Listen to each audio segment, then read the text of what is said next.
لیکن نوٹ کیجئے اس آیت میں دوسری مرتبہ پھر فرمایا واتقوا اللہ الذی تساءلون بہ والارحام، پھر دیکھو تقویٰ کرو اس اللہ کا جس کا ایک دوسرے کو واسطہ دیتے ہو۔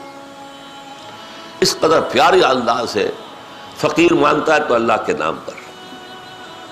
آپ کو اپنے کسی دوست سے کہنا ہے بھائی میرا یہ کام ضرور کرنا ہے، ضرور کرنا، خدا کے لیے بھول نہ جانا، کس کا واسطہ دیا؟ اللہ۔ اگر میاں بیوی میں چپقلش ہو جائے، معاملہ نہ سلجھ رہا ہو، تو آخر کار بڑے بوڑھے کیا کہتے ہیں؟ خدا کے لیے اپنے معاملات درست کرو۔ بچے رل جائیں گے اگر طلاق پر، سیپریشن پر نوبت آ جائے گی۔ تو یہاں فرمایا جس اللہ کا واسطہ دیتے ہو اس کے تقویٰ پر بھی تو عمل کرو، اس کے احکام بھی تو مانو، اس کی شریعت بھی تو اس پر تسلیم کرو۔ والارحام، اور رحمی رشتوں کا لحاظ رکھو، صلہ رحمی ہونی چاہیے، قطع رحمی نہیں، بھائیوں کو کاٹو نہیں، رشتوں کو جوڑو کاٹو نہیں۔ ان اللہ کان علیکم رقیبا، یقیناً اللہ تم پر نگران ہے، تمہارا ہر عمل اس کی نگاہ میں ہے۔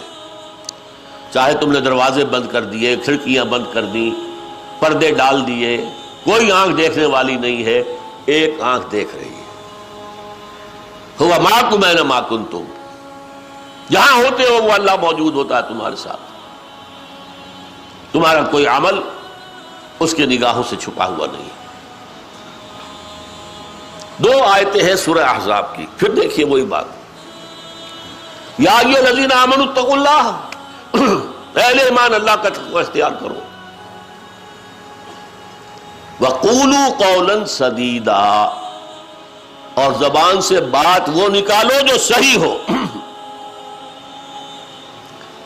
یہ نہیں کہ زبان جو ہے اس کو کھلی چھوٹ ہے، جو منہ میں آیا بک دو،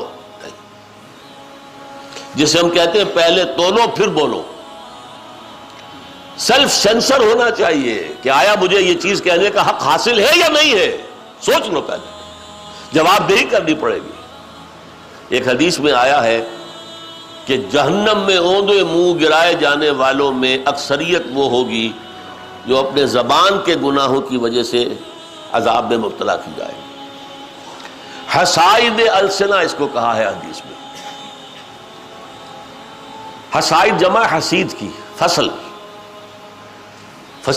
کاٹنا، فصل کاٹی جاتی ہے، یعنی میری زبان سے جو لفظ نکلا وہ بیج بن کر آخرت کی زمین میں پڑ گیا۔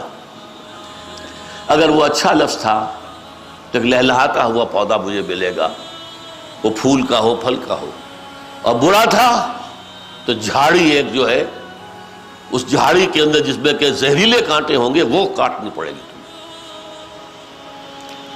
جب یہ بات کہی ہے حضور نے تو حضرت معاذ بن جبل چونک گئے کہ حضور کیا جو کچھ ہم کہتے رہتے ہیں اس پر بھی مواخذہ ہوگا؟ تو بڑے پیارے انداز میں، یہ عرب کا ایک خاص انداز ہے، لفظی معنی میں نہ لیجئے اسے، سکلت کا امو کا یا معاذ، اے معاذ تمہیں تمہاری ماں روئے۔ زبان کی کھیتیوں سے زیادہ جہنم میں جھونکنے والی کوئی شے نہیں ہے۔ یعنی میں تو سمجھتا تھا کہ تم بہت بڑے فقیہ ہو، کہا بھی ہے عالمہم بالحلال والحرام معاذ بن جبل، حرام اور حلال کا سب سے زیادہ جاننے والا میرا صحابی معاذ بن جبل ہے رضی اللہ تعالیٰ عنہ۔ تم بھی یہ کہہ رہے ہو؟ تو یا ایھا الذین آمنوا اتقوا اللہ وقولوا قولا سدیدا، یہ بھی تقویٰ ہو گیا نا، زبان کا تقویٰ۔ ہاتھ سے کوئی عمل نہ ہو جو شریعت کے خلاف ہو، زبان سے کوئی لفظ نہ نکلے جو حق کے خلاف ہو، شریعت کے خلاف ہو، تہمت ہے، چغلی ہے، غیبت ہے، یہ کوئی شے نہ نکلے۔ اچھا، اس کی بھی بڑی مناسبت ہے، دیکھیے نکاح کے محفل سے۔ میاں بیوی میں عام طور پر چپقلش اگر پیدا ہوتی ہے تو زبان سے ہوتی ہے، عام طور، یا شوہر کی زبان بچھو کے ڈنک کے مانند ہے، جب بولتا ڈنک مارتا۔ وہ اللہ کی بندی جو ہے 10 دفعہ برداشت کرتی ہے تو 11ویں دفعہ بول پڑتی ہے،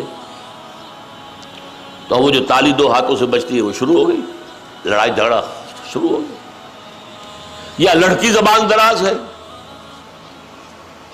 زبان پر قابو در حقیقت گھریلو جو چپقلشیں ہیں ان کو روکنے والی سب سے بڑی چیز کہ جو بولنا ہے پہلے تول لو. تو یا ایھا الذین آمنوا اتقوا اللہ وقولوا قولا سدیدا. ایک ذرا تھوڑی سی اس کے اندر شرم کی بات ہے، لیکن وہ حدیث نبوی ہے، میں آپ کو سنا دوں. حضور نے فرمایا 2 چیزوں کی مجھے ضمانت دے دو. تمہارے جسم کے 2 بہت چھوٹے سے اعضاء ہیں، ان کی ضمانت دے دو کہ غلط استعمال نہیں ہوگی. جنت کی ضمانت مجھ سے لے لو. ایک وہ شے جو تمہارے 2 گالوں کے درمیان ہے، زبان، مجھے ضمانت دے دو کہ اس کا غلط استعمال نہیں ہوگا. اور ایک وہ جو تمہاری دونوں رانوں کے درمیان ہے، تمہاری شرمگاہ، مرد کی ہو یا عورت کی، اس کا غلط استعمال نہیں ہوگا. یہ 2 ضمانتیں مجھے دو، باقی پورا جسم، 2.5 من کا جسم تو باقی ہے، اس کی ضمانت میں دیتا ہوں، جنت ملے گی. قولوا قولا سدیدا. اس کا نتیجہ کیا نکلے گا؟ دل میں اگر تقویٰ ہے اور زبان پر اگر قابو ہے، زبان بھی تقویٰ والی ہے، یصلح لکم اعمالکم، وہی بات جو حضور نے فرمائی، اللہ تمہارے سارے اعمال درست کر دے گا. ویغفر لکم ذنوبکم، اور اگر کوئی بنائے طبع بشری کوئی خطا ہو گئی، گناہ ہو گیا، غلطی ہو گئی تو بخش دے گا. ومن یطع اللہ والرسول فقد فاز فوزا عظیما. اور جس نے اللہ اور اس کے رسول کی اطاعت کو اپنے اوپر لازم کر لیا، اس نے تو بہت بڑی کامیابی حاصل کر لی. اللہم ربنا اجعلنا منہم، اللہم ربنا اجعلنا منہم، اللہم ربنا اجعلنا منہم.